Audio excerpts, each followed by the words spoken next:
کہ ایک زمانہ آئے گا کہ تمام دنیا کے لوگ اس طرح مسلمانوں پر ٹوٹ پڑیں گے جس طرح بھوکے لوگ دسترخوان پر، تھال پر، پیالوں پر ٹوٹ پڑتے۔ نشہ کرنے میں مسلمان آگے، نشہ بیچنے میں، نشہ اور چیزوں کے بیچنے میں مسلمان آگے، الزام لگانے میں، بے آبرو کرنے میں مسلمان آگے، جوا بولو، زنا بولو، مسلمان سب سے آگے۔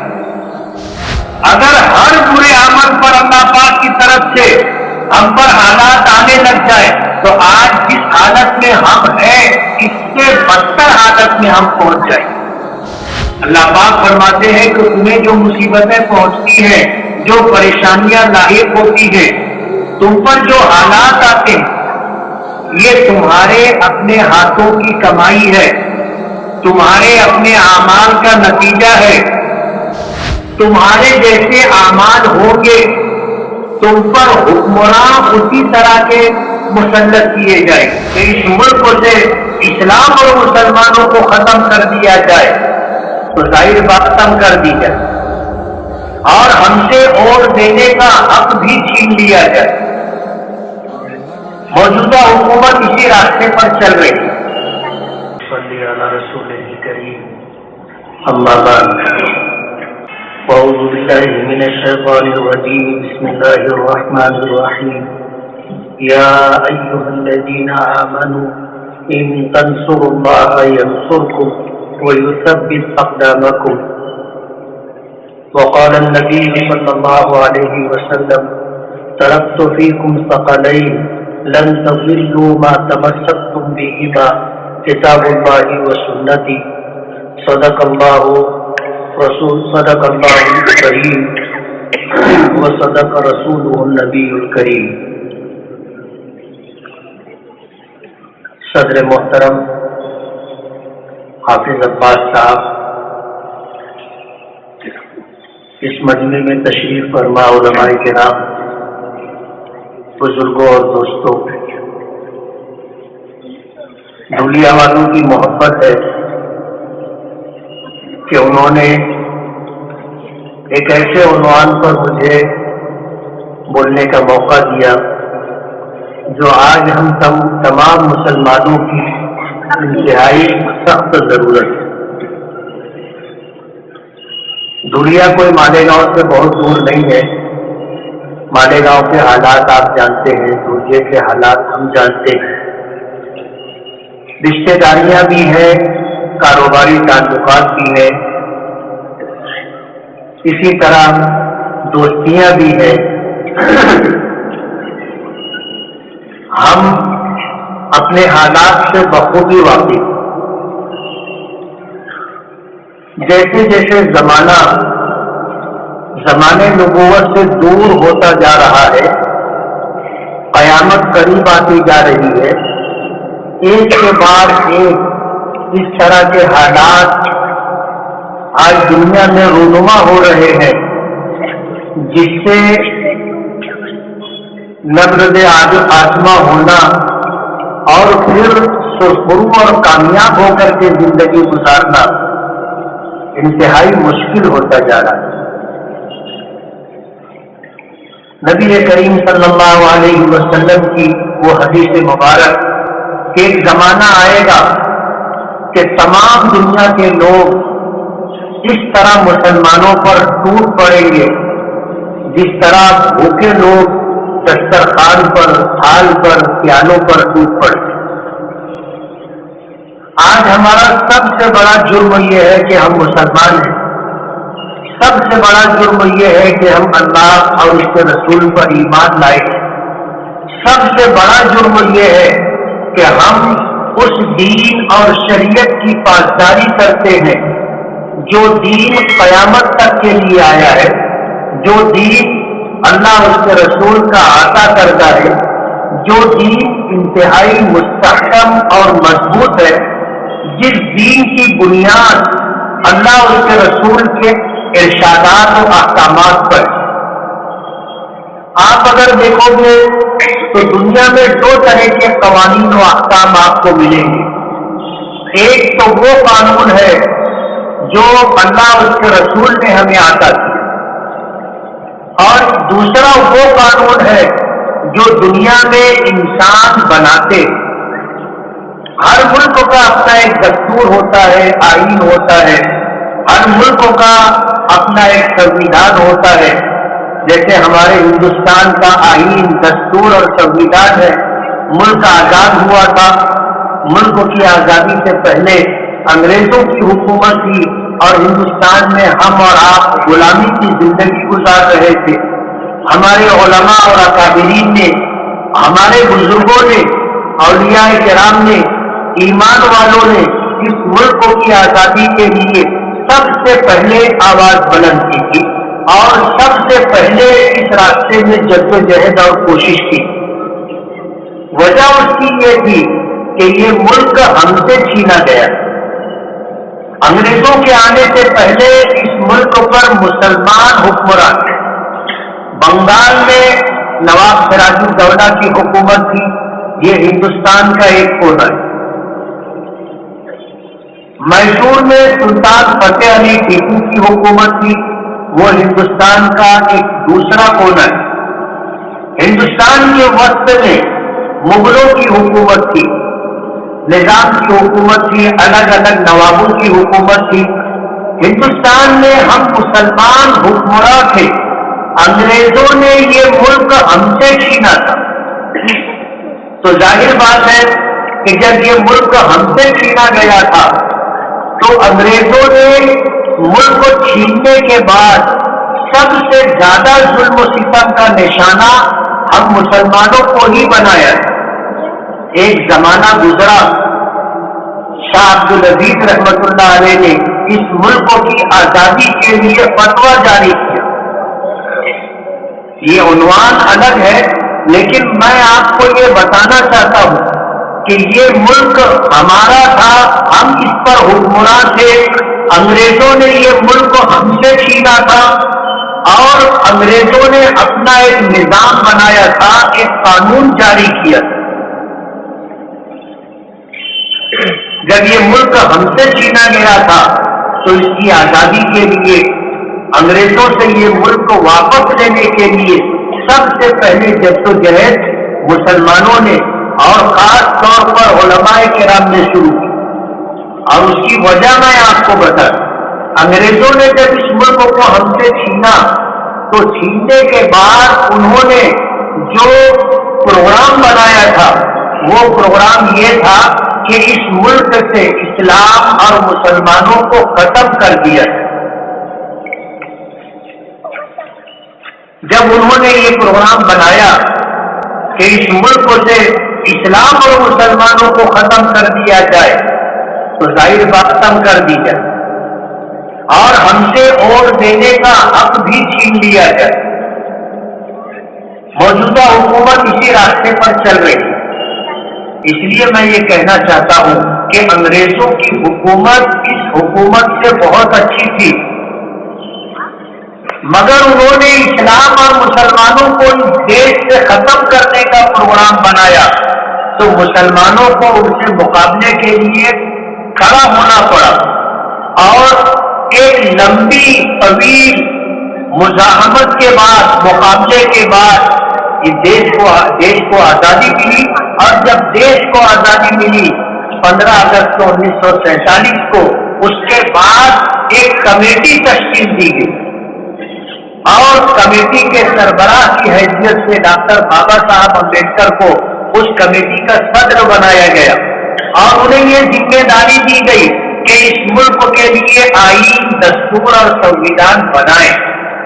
یہ تقریباً 289 افراد پر مشتمل یہ کمیٹی تھی، جس میں ہمارے جمعیت علماء کے حضرت مولانا حفظ الرحمان تیواری، حضرت مولانا محمد میاں صاحب، حضرت مولانا ابوالکلام آزاد، ایسے سیدھا علماء کرام تھے، وہ اس کمیٹی میں تھے۔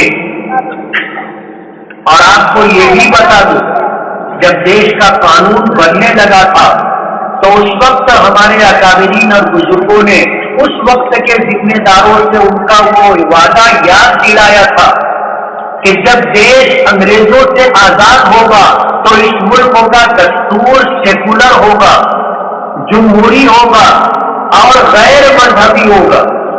یعنی جو دستور بنے گا وہ کوئی مذہبی دستور نہیں ہوگا بلکہ سیکولر دستور ہوگا، اور اس دستور کے پیش نظر اس ملک میں جتنی قومیں رہتی ہیں، جتنے دھرم اور مذہب کے ماننے والے لوگ رہتے ہیں، سب کو اپنے مذہب اور دھرم کے مطابق زندگی گزارنے کی آزادی ہو۔ کوئی کسی سے تعارض نہیں کرے گا، ہر مذہب کا ماننے والا اپنے مذہب کی تعلیم بھی کر سکے گا، تعلیم کے لیے انتظامات بھی کر سکے گا، ہر مذہب کا ماننے والا اپنے مذہب کی تبلیغ اور اشاعت بھی کر سکے گا۔ ایسا جمہوری قانون ہوگا۔ یہ وعدہ تھا اس وقت کا جب انگریزوں سے لڑائی چل رہی تھی، اور جو لوگ پیش تھے سب کا باہمی طور پر یہ مشورہ ہوا تھا کہ اس ملک کا آئین جو ہوگا وہ سیکولر ہوگا۔ ہمارے علماء، اللہ ان کی قبروں پر کروڑوں رحمتیں نازل فرمائے، انہوں نے اس ملک کا دستور اور آئین جو بنوایا وہ سیکولر اور جمہوری قانون بنایا، غیر مذہبی دستور اور سنویدھان بنایا۔ لیکن آج کیا ہو رہا ہے آپ کو پتہ ہے؟ اس سے آگے بڑھ کر کے جو بات مجھے آپ کے سامنے رکھنی ہے وہ یہ کہ ایک طرف اللہ اس کے رسول کا قانون ہے اور دوسری طرف انسانوں کا بنایا ہوا قانون ہے۔ جب یہ دستور بنا اور دیش کی آزادی کے بعد جب اس قانون کا نفاذ ہوا، چند سالوں کے بعد، اس وقت سے لے کر کے اب تک انسانوں کا بنایا ہوا یہ قانون تقریباً 50 سے زائد مرتبہ اس میں تبدیلیاں ہو چکی،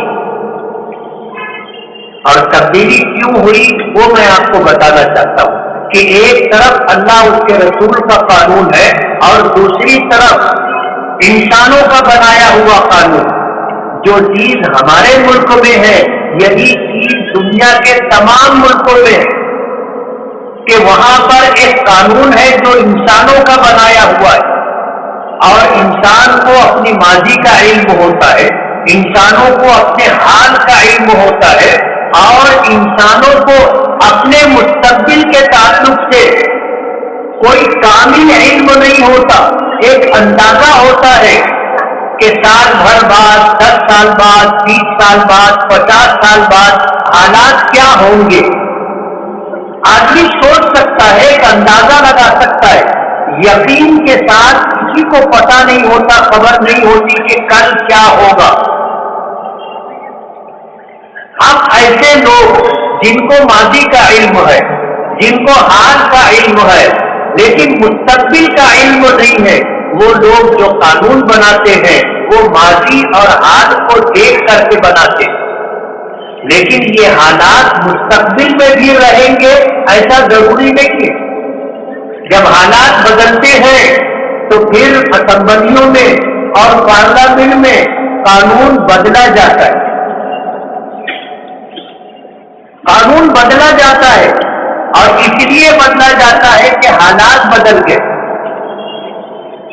تو ایک طرف اللہ اس کے رسول کا قانون ہے اور ایک طرف انسانوں کا اپنا بنایا ہوا قانون ہے، دونوں میں جو فرق ہے وہ فرق سمجھنے کا ہے۔ فرق یہ ہے کہ اللہ اس کے رسول کے قانون میں کوئی تبدیلی نہیں۔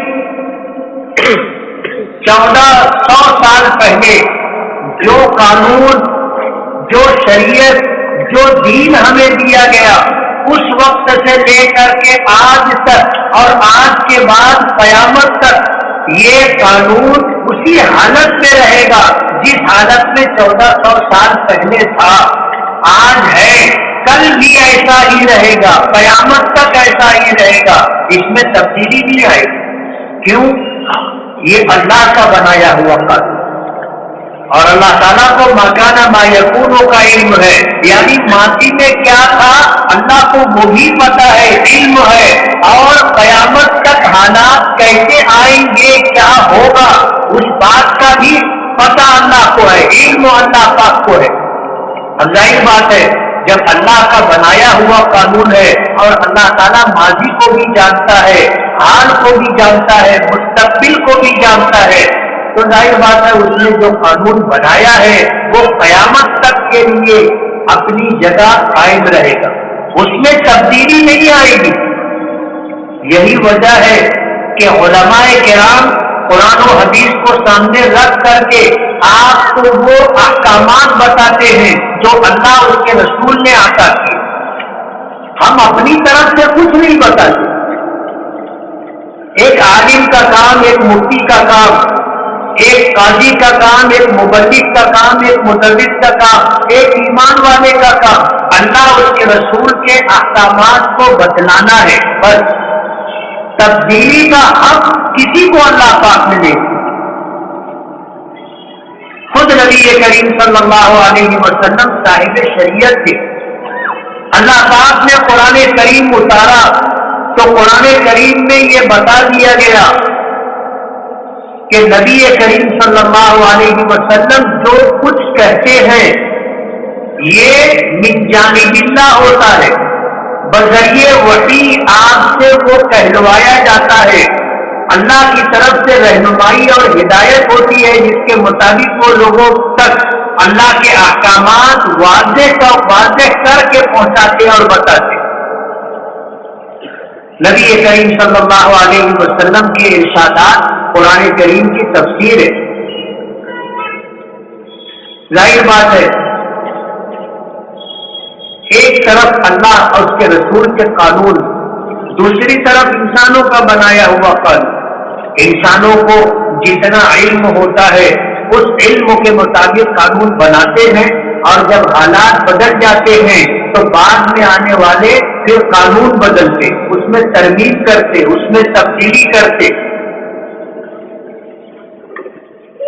آج ہم لوگوں پر جو حالات ہیں پورے ملک، بلکہ یوں کہو کہ پوری دنیا میں آج ایمان والوں پر جو حالات ہیں وہ ہم میں سے ہر واقف شخص کو پتہ ہے، سب جانتے، اور جن کو جتنا زیادہ علم ہے حالات کا وہ اتنے زیادہ پریشان اور بے چین۔ جن کو پتہ نہیں ہے، حالات کا اندازہ نہیں ہے، ان کو کوئی پریشانی، کوئی بے چینی نہیں، لیکن جن کو حالات کا علم ہے، دشمنوں کی سازشوں کا، ان کی پلاننگ کا پتہ ہے، ان کی راتوں کی نیند اڑ گئی ہے۔ آج ملک کے حالات کیسے ہیں سب کو پتہ ہے، میں اس کی تفصیل میں نہیں جانا چاہتا۔ ظاہر بات ہے کہ آج ہم اس ملک میں ہیں اور اس ملک میں کیا ہو رہا ہے سب کو پتہ ہے۔ عربی کا جملہ ہے صاحب البیت ادری بما فی، گھر والا جانتا ہے گھر میں کیا ہے۔ ہم اپنے گھر میں ہیں تو ہمیں ہمارے گھر کا علم ہے، گھر کا پتہ ہے، گھر میں کیا ہے اس کی جانکاری ہے، اور ظاہر بات ہے کہ ہم اپنے شہر میں ہیں، شہر میں کیا ہو رہا ہے اس کا بھی پتہ ہے، اپنے ملک میں ہیں، ملک میں دیش میں کیا ہو رہا ہے اس کا بھی پتہ ہے۔ موجودہ حالات ہم لوگوں کے لیے انتہائی ناگفتگو، انتہائی تکلیف دہ۔ ملک کی آزادی کے بعد سے آج تک ہم لوگوں کے ساتھ کیا ہوا ہے سب کو پتہ ہے۔ سچر کمیشن کی رپورٹ نے جو حالات حکومت کے سامنے رکھے اس کا ایک جملہ ہے اور بہت مشہور جملہ ہے، بار بار آپ نے سنا ہوگا کہ اس ملک میں مسلمانوں کی حالت دلتوں سے بھی زیادہ پسماندہ ہے۔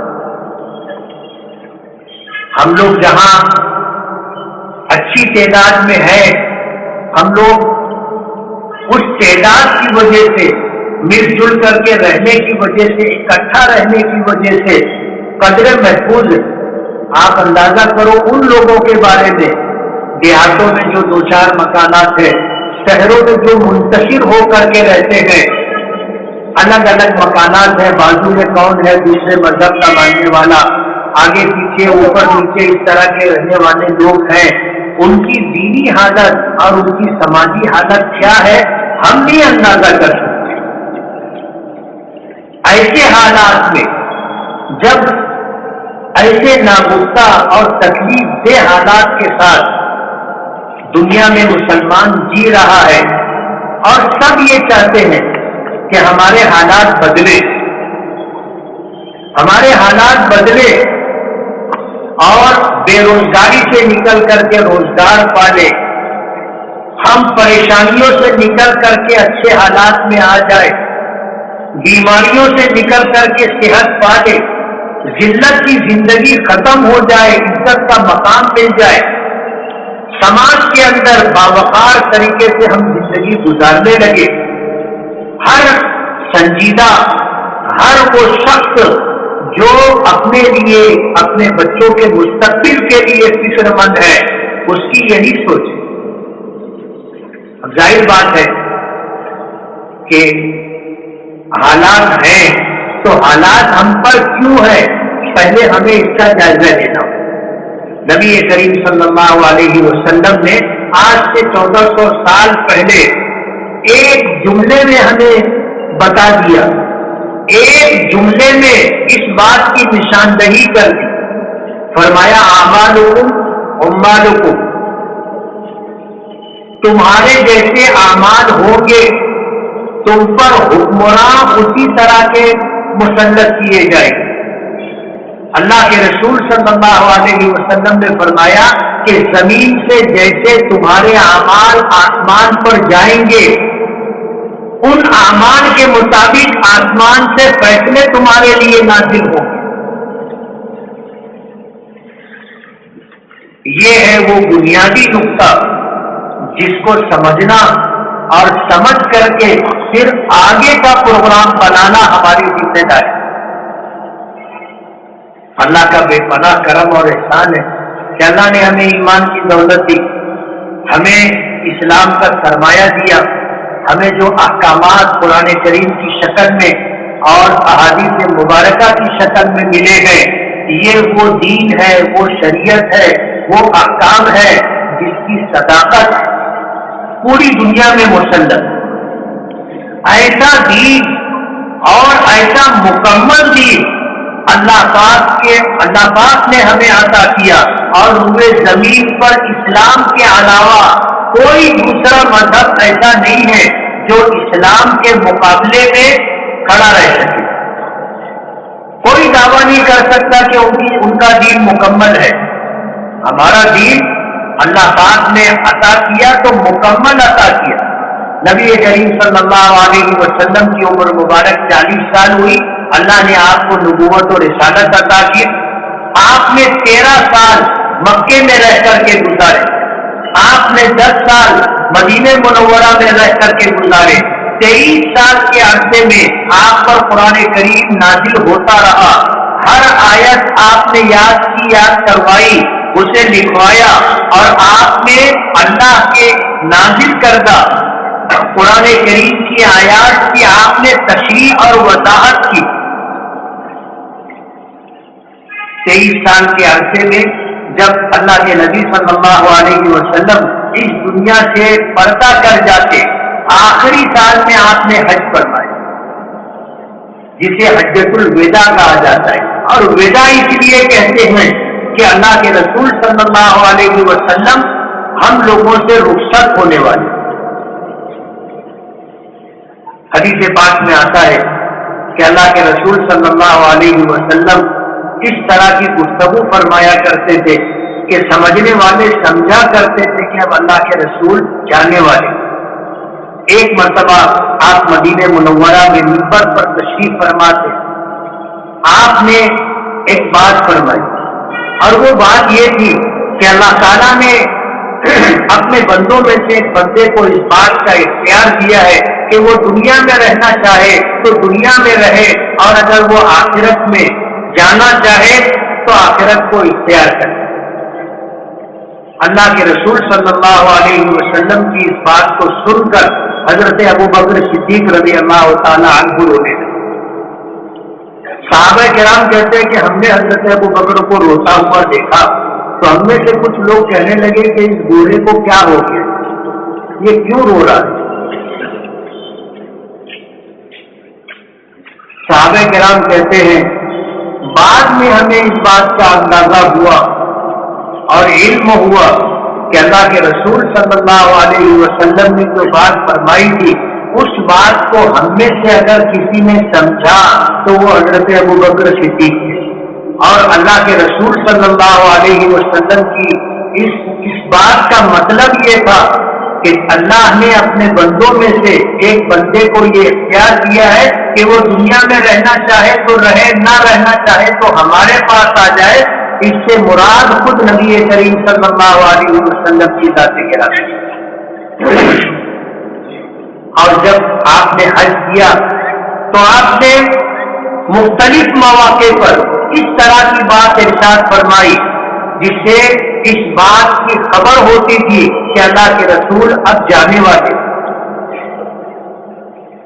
اسی لیے دوران حج جو واقعات پیش آئے ان واقعات کی وجہ سے علماء کرام نے آپ کے حج کو حجۃ الوداع کا نام دیا۔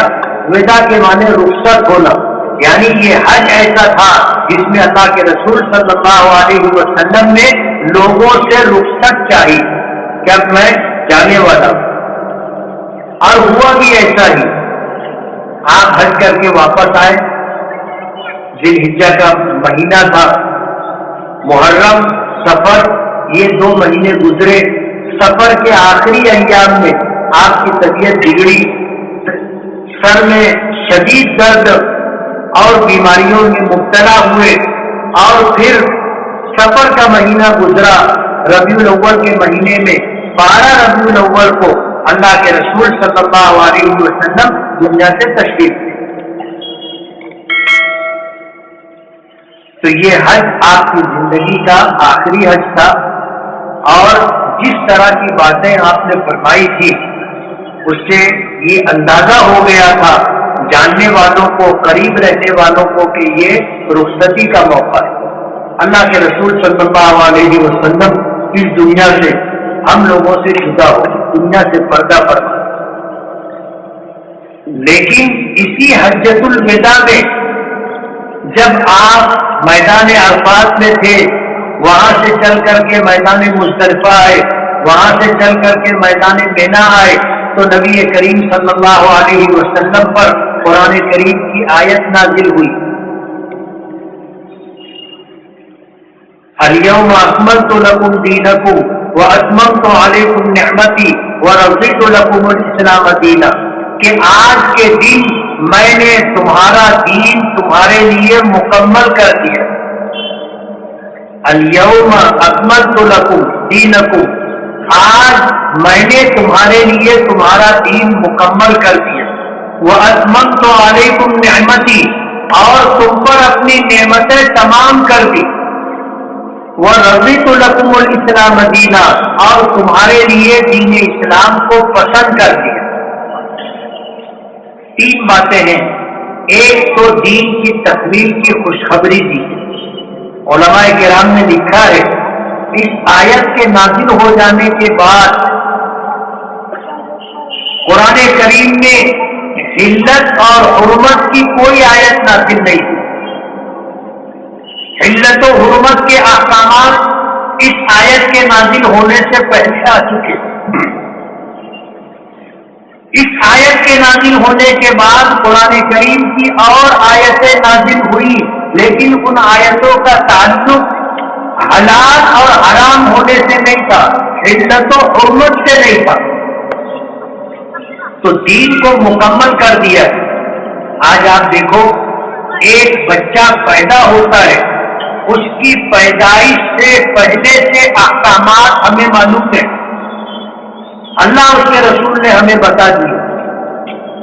جب یہ بچہ دنیا میں آتا ہے وہیں سے احکامات شروع ہو جاتے کہ بچہ پیدا ہو، اذان دی جائے سیدھے کان میں، اقامت کہی جائے بائیں کان میں، وہاں سے احکامات شروع ہو جاتے ہر ماں باپ کو اس بات کا پتہ ہونا چاہیے کہ شریعت نے بچے کی پیدائش کے موقع پر اور پیدائش کے بعد میں ماں باپ کی کیا ذمہ داری طے کی، معلوم ہونا چاہیے.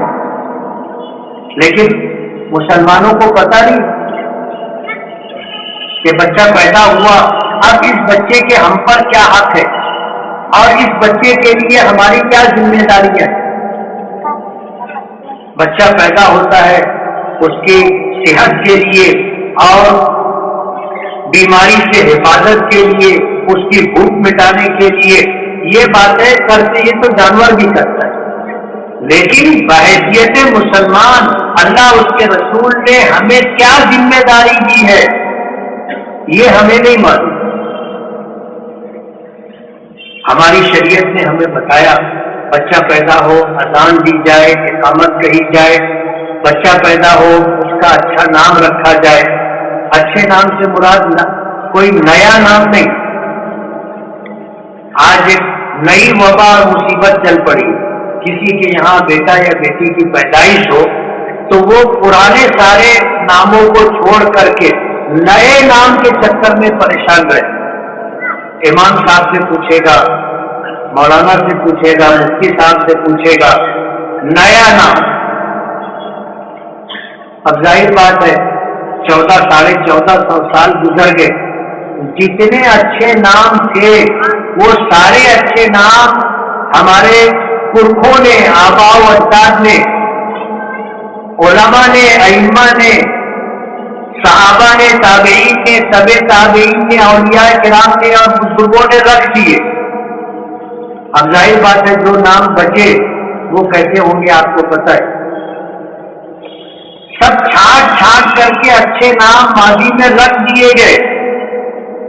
اب جو بچے کچے نام ہیں وہ نام کیسے ہوں گے آپ اندازہ کر سکتے.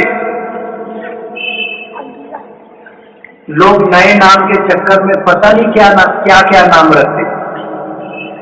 مالیگاؤں کا واقعہ ہے،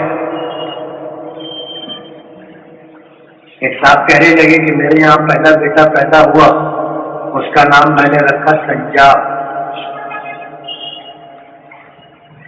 دوسرا بیٹا پیدا ہوا تو اس کا نام میں نے رکھا سرخاب. اب تیسرا بیٹا پیدا ہوا ہے تو وہ میرے پاس اسی وزن پر نیا نام پوچھنے آئے تھے کہ نام کسی نے رکھا نہ ہو یا رکھا بھی ہو تو بہت کم لوگوں نے. میں نے کہا پنجاب رکھ دو. وزن بھی ہے اور پورے ہندوستان میں تم گھوم کر کے دیکھ لو، پورے مالیگاؤں میں آپ گھوم کر کے دیکھ لو، کسی کا نام پنجاب نہیں ہو. سمجھائی بات ہے، ایسے ہی نام بھی بچہ ہے تو ایسے ہی نام رکھنا پڑے.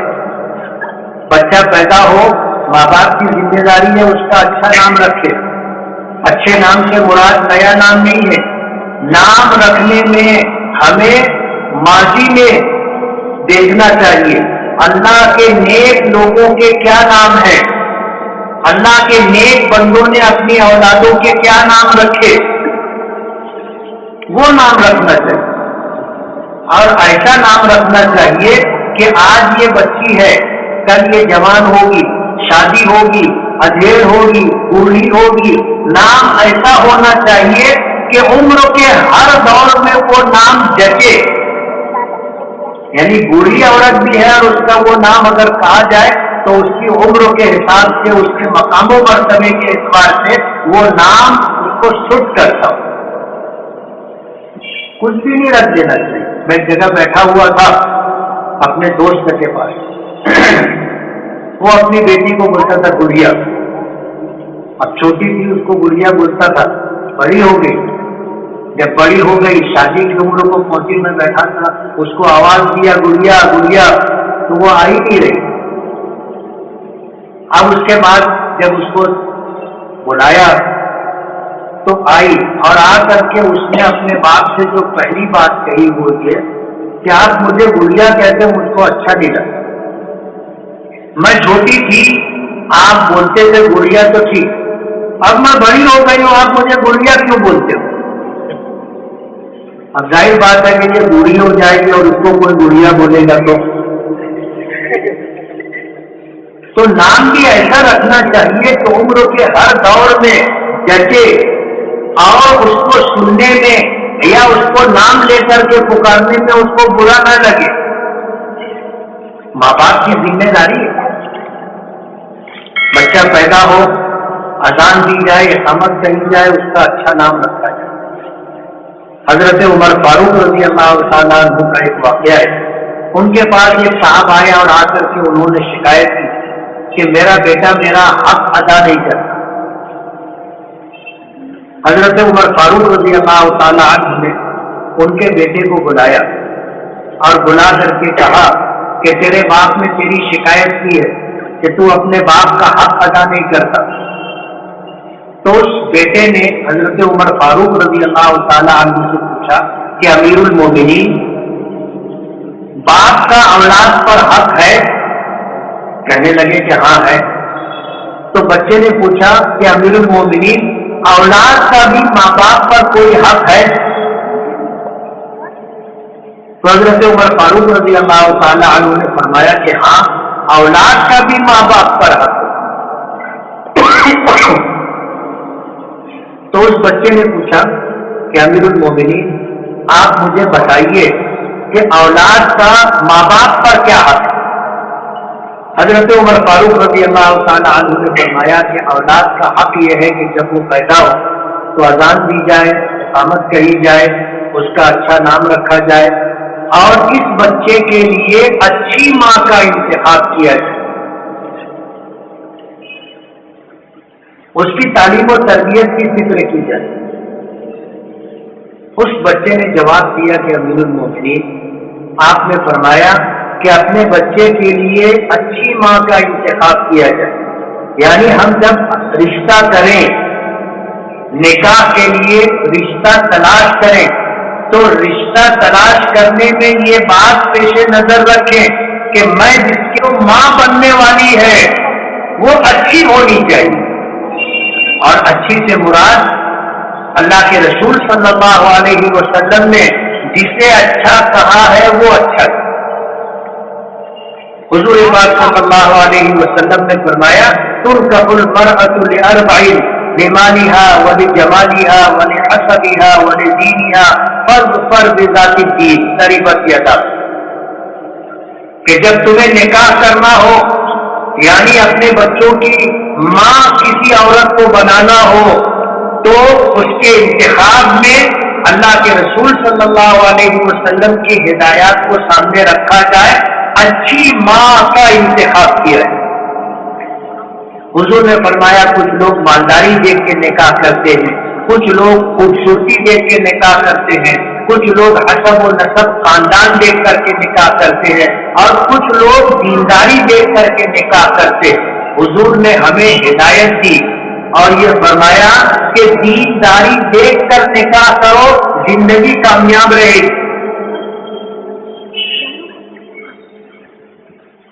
اس بچے نے امیر المومنین حضرت عمر فاروق رضی اللہ تعالیٰ عنہ سے فرمایا، کہا کہ امیر المومنین، آپ نے کہا کہ اپنے بچوں کے لیے اچھی ماں کا انتخاب کیا جائے، تو میں باندی کی اولاد، ایک باندی کے پیٹ سے پیدا ہوا، اور آپ نے کہا کہ اپنے بچے کا اچھا نام رکھا جائے، تو میرے باپ نے میرا نام جوائل رکھا ہے. آپ نے کہا کہ اپنے بچوں کی تعلیم و تربیت کرے، میرے باپ نے میری تعلیم و تربیت کی کوئی فکر نہیں. حضرت عمر فاروق رضی اللہ تعالی عنہ نے جب بچے کی یہ بات سنی تو اس کے باپ کو بلایا اور بلا کر کے کہا کہ تو نے اپنی اولاد کا حق پہلے ضائع کیا ہے، اولاد تیرا حق بعد میں ضائع کر رہی. آج ہم اپنے سماج اور معاشرے پر نظر ڈالیں، اپنے گھر میں اپنے خاندان کو دیکھیں، ہمارا کیا حال ہے؟ اسلامی ہدایات و تعلیمات کو ہم کتنا پیش نظر رکھتے ہیں؟ علماء نے کہا ہے کہ اپنے بچوں کو علم سکھاؤ، اگر علم میں کچھ کمی ہوگی تو تمہاری اچھی تربیت اس کی تلافی کر دے گی. یعنی علم کم ہوگا تو اس کم علمی کے عیب کو تربیت چھپا دے گی. لیکن اگر آپ نے اپنے بچوں کو علم تو دیا لیکن تربیت نہیں کی تو علم چاہے کتنا ہی زیادہ ہو جائے وہ تربیت کی کمی کو پورا نہیں کر سکتا. آج ہمارے گھروں میں تربیت کا کوئی ماحول نہیں. کسی ماں باپ کے پاس اپنے بچوں کی تربیت کا کوئی پروگرام نہیں. ہمارے بچے کیسے پلتے ہیں جیسے جانوروں کے بچے پلتے ہیں. جانور اپنے بچوں کی حفاظت کی فکر کرتا ہے, جانور اپنے بچوں کے کھانے پینے کی فکر کرتا ہے. ہم بھی کرتے ہیں. اپنے بچوں کو ہم اچھے سے اچھا کھلانے کی فکر کرتے ہیں, اپنے بچوں کو اچھا گھر دینے کی فکر کرتے ہیں, اپنے بچوں کو اچھا لباس دینے کی فکر کرتے ہیں. ہماری کوشش یہ ہوتی ہے کہ ہمارے بچوں کے پاس ہمارے جانے کے بعد اچھا گھر بھی ہو, اچھا کاروبار بھی ہو. لیکن ہم اس بات کی فکر نہیں کرتے کہ ہمارا بچہ سماج میں ایک معزز باوقار عزت دار شخص ہو, اس کے پاس علم بھی ہو, اس کی تربیت اتنی اچھی ہو کہ سماج کے اندر وہ پسندیدہ شخص مانا جائے, لوگ اس کا احترام کریں, عزت کی نگاہ سے دیکھیں اور اس تربیت کی وجہ سے اللہ اس کو بلند مقام دے. ہم اس کی فکر نہیں کرتے. ہم اپنے بچوں کی تربیت کے لیے ہمارے پاس کوئی پروگرام نہیں ہے. جیسے جانوروں کے بچے کھا پی کے بڑے ہو جاتے ہیں, ہمارے بچے بھی کھا پی کر کے بڑے ہو جاتے ہیں. روزانہ ان لوگوں کے پاس جو سماجی کام کاج کرتے یہ شکایت آتی ہے سماج کے گھروں سے کہ میاں بیوی کا جھگڑا, ماں باپ کا جھگڑا, باپ بیٹے کا جھگڑا, ماں بیٹے کا جھگڑا, پڑوسیوں کا جھگڑا, یہ سب کچھ آتا رہتا ہے. اور یہ تربیت کی کمی کی وجہ سے آج ہمارے پاس اچھی تربیت کا کوئی نظام نہیں ہے. ہمارے بچے سماج اور معاشرے کے اچھے فرد نہیں. دنیا بھر کی برائی آج مسلمانوں میں ہے. کون سی برائی ایسی ہے جو مسلمانوں میں نہیں ہے آپ نہیں بتا سکتے. ہر طرح کی برائی مسلمانوں میں اور عام ہوتی جا رہی, عام ہوتی جا رہی. نشہ کرنے میں مسلمان آگے, نشہ بیچنے میں, نشہ اور چیزوں کے بیچنے میں مسلمان آگے, چوری کرنے میں مسلمان آگے, لوٹ مار کرنے میں مسلمان آگے, دھوکہ دینے میں مسلمان آگے, جھوٹ بولنے میں مسلمان آگے, الزام لگانے میں, بے آبرو کرنے میں مسلمان آگے. جوا بولو, زنا بولو, مسلمان سب سے آگے. جیلوں میں اگر جاؤ گے تو 100 قیدی اگر ہوں گے تو اس میں آدھے سے زیادہ مسلمان ہوں. یہ سچائی ہے. اور اس کی وجہ یہ ہے کہ ہم نے اپنے بچوں کی تربیت کا کوئی نظام نہیں بنایا. ہمارا مذہب اسلام جس طرح مکمل ہے, آج ہم اپنے اسلام کو چھوڑ کر کے زندگی گزار رہے ہیں. اللہ تعالیٰ کو ہم سے محبت نہیں. حدیث پاک میں آتا ہے ان اللہ لا ينظر الى صورکم ولا الى اجسادکم. اللہ تعالیٰ تمہاری صورتوں کو نہیں دیکھتا, اللہ پاک تمہارے جسموں کو نہیں دیکھتا. ولکن اللہ ينظر اعمالکم, اللہ تمہارے اعمال کو دیکھتا ہے. تمہارے اعمال اچھے ہیں تو اللہ کو ہم اچھے لگیں گے, اور اگر ہمارے اعمال اچھے نہیں ہیں, شکل صورت اچھی ہے, کپڑا اچھا ہے, مکان اچھا ہے, سواری اچھی ہے, اس سے کچھ اللہ کے یہاں ہمارا بنتا نہیں.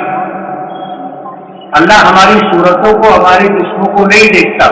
اللہ ہمارے اعمال کو, ہماری نیتوں کو دیکھتا ہے کہ ہماری نیتیں کیا ہیں اور ہمارے اعمال کیا ہیں.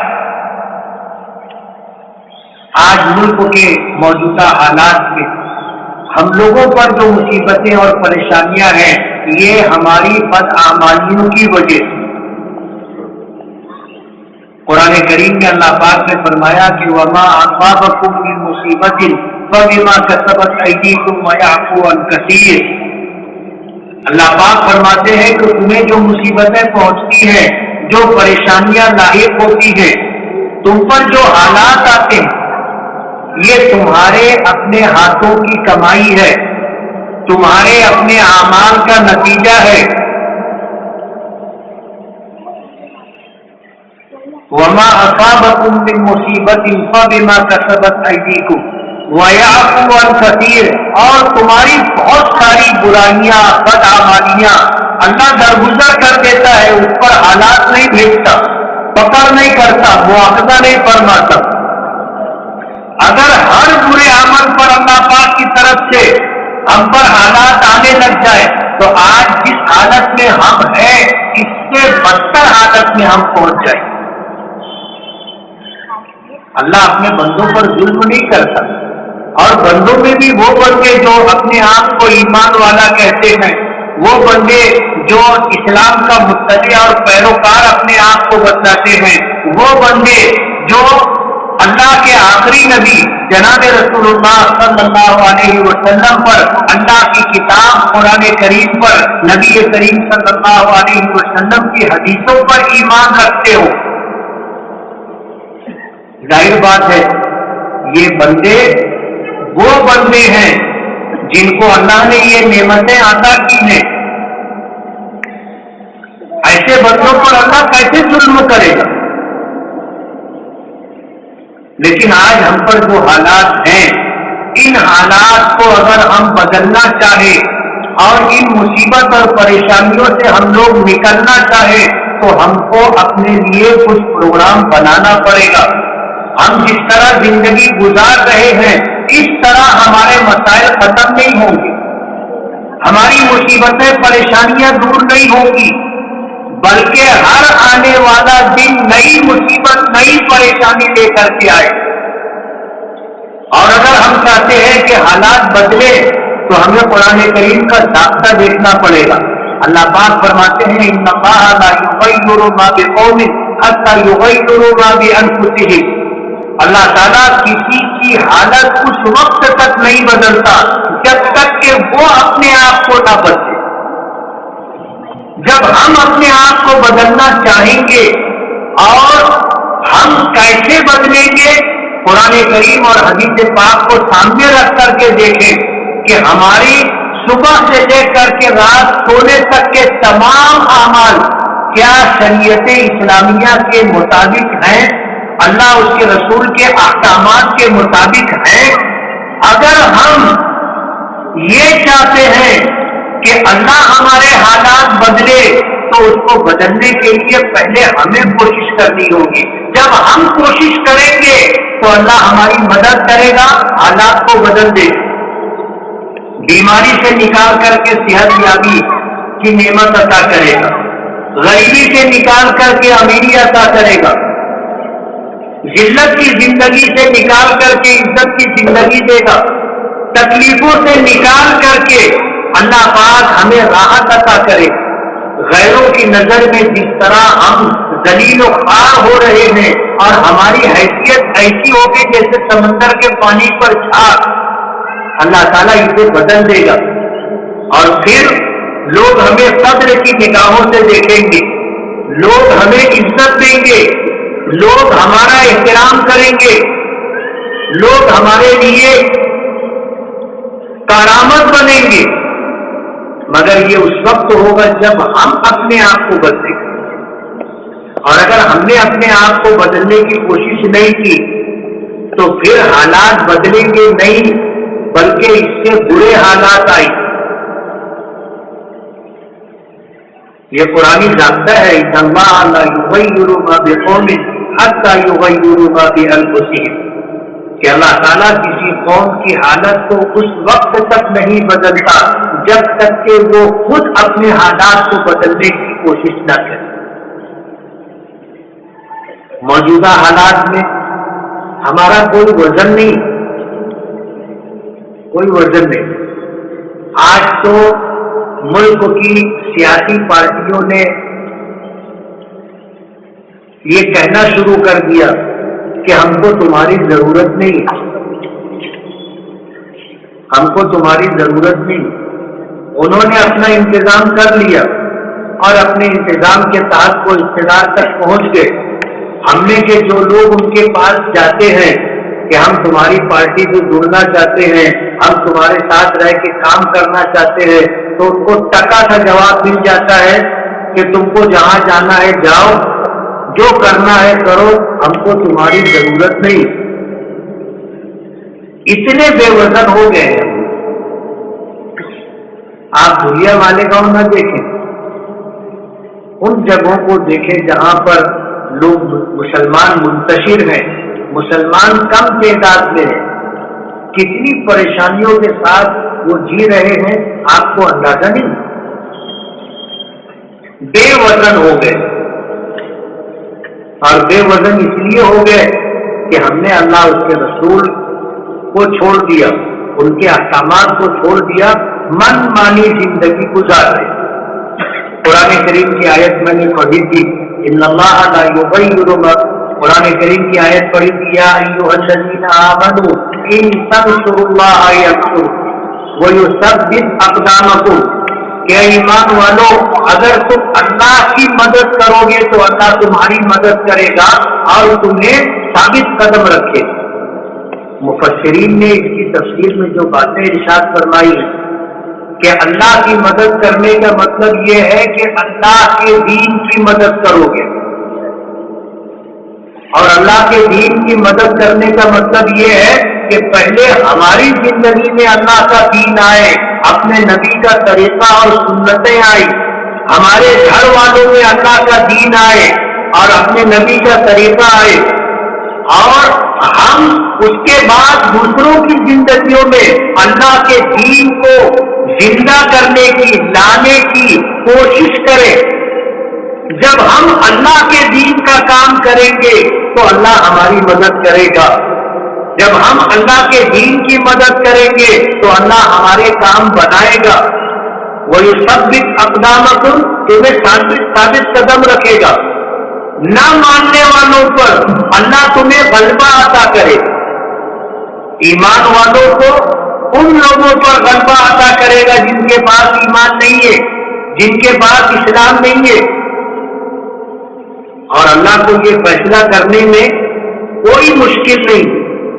آپ اگر دنیا کی تاریخ اٹھا کر کے دیکھو گے، اللہ کو ماننے والوں کی تعداد ہمیشہ کم رہی ہے، کبھی بھی ہم اکثریت میں نہیں رہے۔ دنیا کی تاریخ اٹھا کر کے آپ دیکھیں، نبی کریم صلی اللہ علیہ وسلم کے زمانے سے آج تک، حضور کا زمانہ دیکھو، مکے میں تھے تو اقلیت میں تھے، مدینہ پہنچے تو اقلیت میں تھے، اور جب کفر اور اسلام کا پہلا مقابلہ ہوا میدان بدر میں، تو مسلمان 313 تھے اور مشرکین مکہ کی تعداد 1000 تھی۔ غزوہ بدر کا مارکہ پیش آیا، اس مارکے میں مسلمانوں کی تعداد 700 تھی اور سامنے 4000 لوگ تھے۔ آگے آئیے، غزوہ خندق کے موقع پر مسلمانوں کی تعداد چند ہزار تھی اور مشرکین کی تعداد کم و بیش 24,000 تھی۔ اللہ نے غلبہ دیا، وما ذالک علی اللہ بعزیز۔ غلبے کے لیے اکثریت ضروری نہیں ہے، غلبے کے لیے آپ اللہ کے دین کے مددگار بنے، آپ دیندار بنے، اپنی اولاد کو دیندار بنائے، اپنے گھر میں رہنے والے افراد، ماں بہن بیٹی کو دیندار بنائے، دوسروں کو دیندار بنانے کی کوشش کرے، یعنی اللہ کے دین کی تبلیغ و اشاعت کرے، اللہ ہماری مدد کرے گا۔ اور اگر اللہ کی مدد ہمارے ساتھ ہے، دنیا کی کوئی طاقت ہمارا بال بیکا نہیں کر سکتی، کچھ نہیں بگاڑ سکتی۔ اپنی ذات کو نفع بخش بنا، تمام انسانیت کے لیے، صرف مسلمانوں کے لیے نہیں، تمام انسانیت کے لیے ہماری ذات نفع بخش ہو۔ ہمارا یہ دین اسلام تلوار سے نہیں پھیلا ہے، طاقت کے بلبوتے پر دین نہیں پھیلا، بلکہ یہ دین پھیلا ہے اخلاق کی بنیاد پر، دینداری کی بنیاد پر۔ ہم میں اگر اچھے اخلاق ہوں گے، دینداری ہوگی، لوگ آپ سے متاثر ہوں گے۔ آج سوشل میڈیا پر جو خبریں آتی ہیں، وائرل ہوتی ہیں، ہم ایک طرف خوش ہوتے کہ لوگ اسلام میں داخل ہو رہے، اسلام قبول کر رہے، لیکن دوسرا پہلو ہم نہیں دیکھتے، لوگ نکل کے جا بھی رہے ہیں، ارتداد پھیلتا جا رہا ہے۔ اپنے بچوں کو ہم نے مسلمان بنانے کی فکر نہیں کی، دین کی تعلیم اور تربیت کی ہم نے فکر نہیں کی۔ آج ہماری بچیاں اور ہمارے بچے پڑھ لکھ کر، یعنی اچھی تعلیم حاصل کر کے ڈگری لے لیتے ہیں، انہیں اسلام کا کچھ پتہ نہیں ہوتا، دینی تعلیم اور تربیت کا ان کے پاس کوئی حصہ نہیں ہوتا، وہ اسلام چھوڑ کر کے چلے جاتے۔ عام بات ہے۔ ابھی 2-3 دن پہلے ایک واقعہ پڑھنے میں آیا کہ فرانس میں ایک برقع پوش خاتون شاپنگ مال میں گئی اور جا کر کے اس نے وہاں شاپنگ کی، اور اس کے بعد کاؤنٹر پر آ کر کے جب وہ بل دینے لگی تو وہاں بھی ایک خاتون تھی جو بے پردہ۔ اس نے کہا کہ یہ تمہارے پردے نے تو حالت خراب کر دی، تم کو اگر پردے میں رہنا تھا تو وہیں اپنے ملک میں رہنا تھا، یہاں آنا تھا تو پردہ چھوڑ کے آنا تھا۔ تو اس خاتون نے اپنے چہرے سے نقاب اٹھائی، اور نقاب اٹھا کر کے اس نے کہا کہ میں یہی فرانس میں پیدا ہوئی ہوں، میں فرانسیسی ہوں، میں نے اپنا مذہب چھوڑ کر کے اسلام قبول کیا، اور تم مسلمان ہو، تم نے اپنا دین بیچ دیا، ہم نے تمہارا دین خرید دیا۔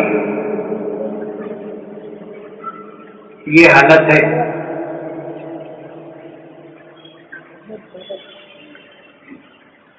ایک طرف لوگ اسلام میں آ رہے ہیں اور دوسری طرف جو پیدائشی مسلمان تھے وہ اسلام سے نکل کر کے جا رہے ہیں، اور اس کے ذمہ دار ہم ہیں، ذمہ دار ہم ہیں۔ ابھی ہفتہ 10 دن پہلے پونا سے خاتون کا فون آیا، شوہر کا انتقال ہو گیا، ماں باپ کا انتقال ہو گیا، عمر 60 کے اوپر ہو چکی، ایک بیٹی تھی، اس کو پڑھا لکھا کر کے اس نے ڈگری دلا دی، وہ اپنے ہم کلاس غیر مسلم لڑکے کے ساتھ چلی گئی۔ وہ یہ پوچھ رہی تھی کہ میں اپنی جائیداد میں سے اس کو کچھ نہیں دینا چاہتی، کچھ نہیں دینا چاہتی، تو میں کیا کروں؟ حالات ایسے ہیں کہ ہم اپنے بچوں کو دنیاوی تعلیم، عصری تعلیم دلا کر کے ان کو قابل بنا دیتے ہیں، لیکن مسلمان نہیں بنا پاتے، اچھا انسان نہیں بنا پاتے۔ ظاہر بات ہے، اسے یہی پتہ نہیں تھا کہ اسلام کیا ہے، اسلام کتنی قیمتی دولت ہے، ماں باپ نے اولاد کو بتایا نہیں۔ آج اگر وہ چھوڑ کے جا رہی ہے تو ماں باپ کے پاس رونے کے علاوہ کوئی چارہ ہے۔ کل قیامت کے دن اس پر بھی پوچھ ہوگی۔ اولاد ماں باپ کی کمائی ہے، اور اولاد کی دنیا بنانے کے ساتھ ساتھ آخرت بنانا ماں باپ کی ذمہ داری ہے، اور یہ اس وقت ہوگا جب ہم بچے کی پیدائش سے لے کر کے ہمیشہ اس کی دینی تعلیم و تربیت کی فکر کریں۔ ہم اگر اپنے گھر کے اندر اپنے بچوں کو اس طرح بنائیں گے، سنواریں گے، ایک سچا پکا مسلمان، دیندار مسلمان، با اخلاق مسلمان، اسلام کے ہر حکم میں اللہ نے تاثیر رکھی، جیسے ہم نماز پڑھتے ہیں، دوسرے مذہب کے لوگ بھی پوجا پاٹ کرتے ہیں، لیکن ہماری جو عبادت ہے وہ اللہ کی طرف سے ہمیں دی گئی ہے، اس میں اتنی تاثیر ہے کہ آپ نماز پڑھو، لوگ کھڑے ہو کر کے رک کر کے دیکھتے ہیں کہ یہ کیا ہے۔ ٹرین میں آپ سفر کرو، جنرل بوگی میں ہو، نماز کا آپ کو بیٹھنے کی جگہ نہیں، کھڑے ہو، پریشان ہو، دھکا کھا رہے ہو، نماز کا وقت ہو، آپ وضو کر کے آؤ، لوگوں سے بولے گیا 2 منٹ مجھے نماز پڑھنی، تھوڑا سا مجھے جگہ دے دو، آپ مصلی بچھا کے نماز پڑھ لیں، مختصر 2 رکعت نماز پڑھ کر کے آپ مصلی اٹھاؤ، لوگ آپ کو بیٹھنے کی جگہ دیں۔ کیوں؟ صرف نماز کی بات کریں۔ یہ عمل لوگوں پر اثر انداز ہوتا ہے۔ اسلام کا ہر حکم اثر انداز ہوتا ہے۔ شیخ عبد القادر جیلانی رحمت اللہ علیہ کا واقعہ سب کو معلوم ہو۔ علم حاصل کرنے کے لیے گھر سے نکلے جا رہے تھے، زمانہ پرانا تھا، سفر کیسے ہوتا تھا آپ کو پتا ہے، راستے میں ڈاکوؤں نے قافلے کو لوٹا، سب کے پاس سے مال چھین لیا۔ ایک شیخ عبد القادر جیلانی رحمت اللہ علیہ کے پاس بھی آیا، اس ڈاکو نے پوچھا کہ لڑکے تیرے پاس کچھ ہے؟ تو شیخ عبد القادر جیلانی رحمت اللہ علیہ بچے تھے، انہوں نے کہا کہ ہاں ہے۔ کیا ہے؟